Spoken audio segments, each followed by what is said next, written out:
Greetings and hello everyone, Anthony Mars Jr. on PRLostGalaxy2014 with a brand new PRLostGalaxy2014 vlog, part of its vlog series on Power Rangers Dino Charge, and today I will be reviewing episode 5, Breaking Black. Pretty much Power Rangers' title pun to, of course, the TV show Breaking Bad. What can I say about this episode? Yet again, 5 episodes now in a row and the show is still going strong. This is the first Dino Charge episode to be devoted to the Black Ranger, Chase, by the way, who is part of the team. And in this episode, he,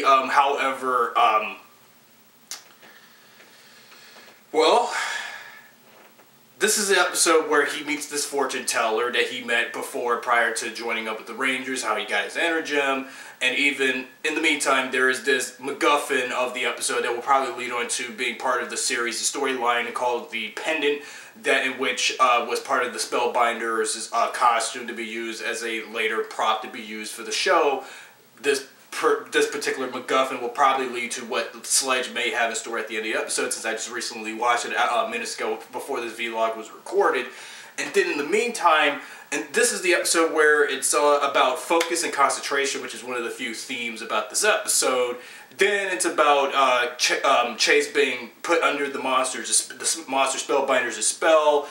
He somehow loses control and couldn't focus when he's doing this and doing that. But the only way to make him focus, I mean, what I like about this whole episode with the themes of focus and concentration is that he has to focus on trying to break the spell. But at a point where he's trying to break the spell is when he was on a skateboard, which is one of the ways of how he could break the spell by doing being his usual self. But the Spellbinder monster still has Chase under his control. However, later on in a later scene when the Rangers, excluding Chase, well before he comes in, the following 4 Rangers, Tyler, Shelby, Riley, and Coda, are also fighting off Spellbinder along with Reg and Kirio. And in the part where Tyler, Riley, and Coda are also put under the Spellbinder's spell, and actually this time all four of the male Rangers were put under his spell in order to, well, actually, when Sledge originally, in one scene of the episode, if you watched it, had only wanted Spellbinder to bring one Ranger to him, or so forth. He will put him in solitary confinement again, like he had all of his other monsters. But Spellbinder had his own intentions on bringing the other Power Rangers to Sledge, but unfortunately Sledge demanded him to have only one Ranger. The guest character of the episode, Moana, the Moray fortune teller, she was an okay side character, although she does serve some purpose to Chase's backstory of how he showing his bravery and courage, and how he saved her baby kitten's life from being road-killed by a dump truck, and when Chase was on his skateboard. And what was also awesome was 2 times in a row in this episode, once when he chases after the Spellbinder monster, when he's on his skateboard, and when he morphs up into the Black Ranger, Chase does his Tony Hawk sort of I can't think of the name of the skateboard move, but it'll come back to me eventually. Move, and then also even unmorphed back in that flashback scene I mentioned when he saved Moana's baby kitten. He did the same move and caught the baby cat before it was about to get killed from the, in the carriage and this thing. And as soon as when we got to that scene when it unveiled, she takes the cover off the kitten. And I realized, and it was a human baby, but I was wrong. It was actually a baby kitten. And even I like the way how we got a chance to see how Chase got his black dino. I was about to say Dino Gem. I mean Energem. Sorry, I'm sick and tired of making Dino Thunder references. And then the scene, and then also I like the way how they utilize the Q Ryuger footage from the following episode that this episode is based on. although I've seen the Kyryuger version, I didn't really thought it was that great. But seeing it here on Power Rangers, I thought I can understand it more well than in Kyryuger, how they handled the Black Ranger between both of these shows. And then also one of the best things about this episode was, well, actually, even we get the introduction of a new Dino Charger that the Rangers will use to combine to combine all their weapons into a to a Dino Saber, a giant Dino Saber with all of their weapons together with this Dino Spike Charger. And when I look at the Dino Spike Charger weapon formation, doesn't that remind you a bit of like when, back in Power Rangers Wild Force, when the Rangers used all of their Wild Force weapons to combine a giant weapon to take down an org? That's exactly what the way how you use the Dino Steel weapons together to put together into a Mega Ultimate Saber and take down the enemy. That was pretty cool. And this is the first time, and also, after last week's episode, last week and a half's episode, when we got the introduction of Kyrio, character I'm probably not going to get into eventually, where you have Kyrio fight the Rangers along with Wretch, and eventually we will, unfortunately, get an episode where Poisandra gets a chance to fight the Power Rangers. Eventually, we will eventually, and then also. And then the episode, we get this, we get the introduction of the Parasaur Zord. Well, when knowing it according from the toy line, when you think about the way how his Zord was called in the toy line, the Parasaur Lafafus, or whatever the heck the Black Ranger's Dino Zord was called in the toy line, in Dino Charge's toy line, which is very hard to pronounce. It's a very long, geological word. And when I just think about that, and when I think about it, it's just so hard. That's why we rather call it for short Parazord or just Parasaur Zord. And it combines with Dino Charge Megazord. We've already had one formation where we had the Pink and Blue Rangers Dino Zords combined to make the Parasaur. And also, as soon as when we got the introduction to his Zord, doesn't the background of when Chase throws his black Dino Charger to summon his Zord reminds you of Hogwarts from the Harry Potter franchise? That was kind of befuddling. I mean, if you've seen that piece of footage in Kyryuger, you'll see the same thing here in Power Rangers. And this is like Power Rangers' little small reference to Harry Potter when it comes to the castle structure building that when the Parazord is being first summoned. Why doesn't all of a sudden look like Hogwarts, from Harry Potter? The Hogwarts School of Wizardry and Magic. I mean, that's exactly what that looks like. I mean, let's see. We had the T-Rex Zord from a lava. We had the Stegozord from an iceberg. The Tricerazord from, I think, it'll come back to me.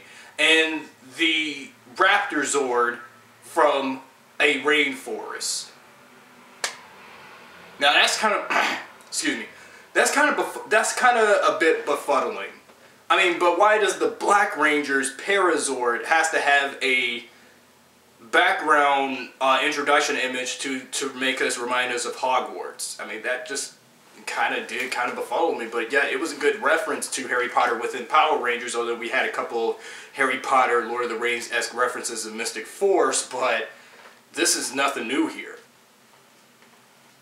I do love the Dino Charge Megazord's combination with the Raptor and Parazords together, because, now we have two different versions. Now we have two different versions of the Dino Charge Megazord, two different distinct modes with who Zords is who for one formation, and other two Rangers with their Zords for the next formation, with Tyler's T-Rex Zord. Although the Blue Ranger Stegozord is the sword and right arm, and the Pink Ranger Zord is the left arm and drill, the Black Ranger Zord is a laser gun thing, and the Green Ranger Zord is a pair of like scissors and stuff, and then you got your impressive looking Megazord combinations. And what caught my eye looking at for the Megazord battle was you know, if you can look closely when, I mean, even if you've seen this in Kyryuger as well, when the Megazord is fighting off Spellbinder, when Spellbinder is, you know, shooting his little bird beak laser feather things at the Megazord, the part where the Dino Charge Megazord tosses and tumbles and dodges around behind buildings sideways when the camera is going this way and the Megazord is going up and down, dodging from the feather attacks. I feel that this is Dino Charge / Kyryuger's homage to SPD and Deca Ranger. When you see, I mean, like, it just remind me of Power Rangers SPD when you see the Dino Charge Megazord do that exact move like I was mentioning. Like the same thing, how when you seeing the Delta Squad Megazord in SPD do the same thing, dodging, using its guns, you know, tossing around, twirling and such. That was pretty cool what the Dino Charge Megazord did. That's a good homage to SPD as well, since it's obvious that it's been 10 years since SPD, 11 years since Dino Thunder still, but this is still one of the best. That was one of my top favorite scenes for the Megazord battle, although it's a little slow. I mean a little fast, but it was still a good wave of pace.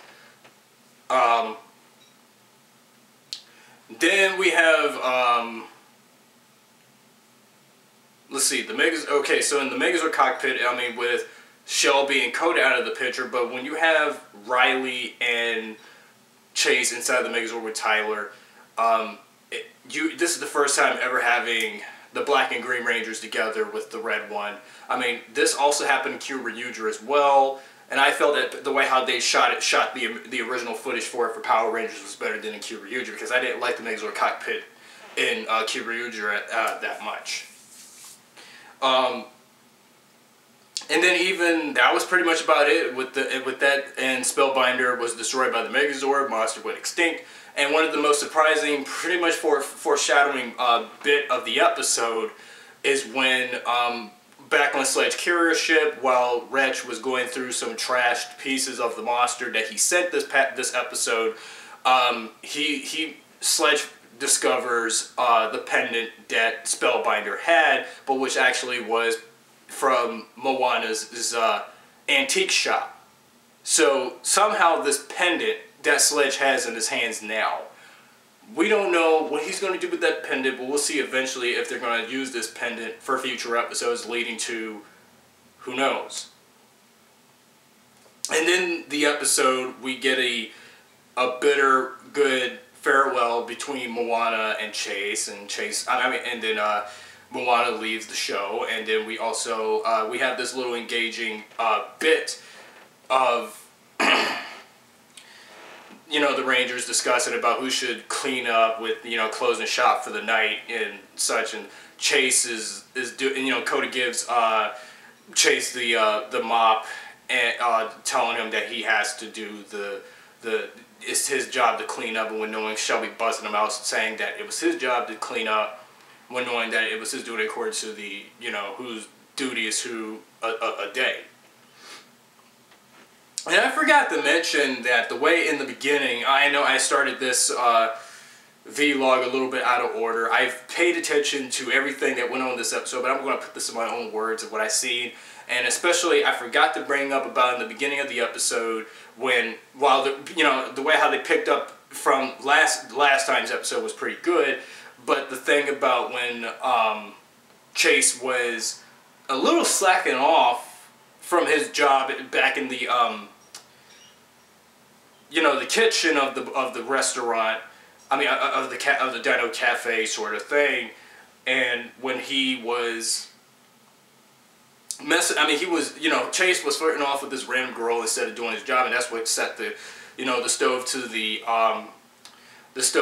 one of the stoves to the kitchen to set on fire, and the Rangers had to get the fire extinguishers and everything to take the fire out.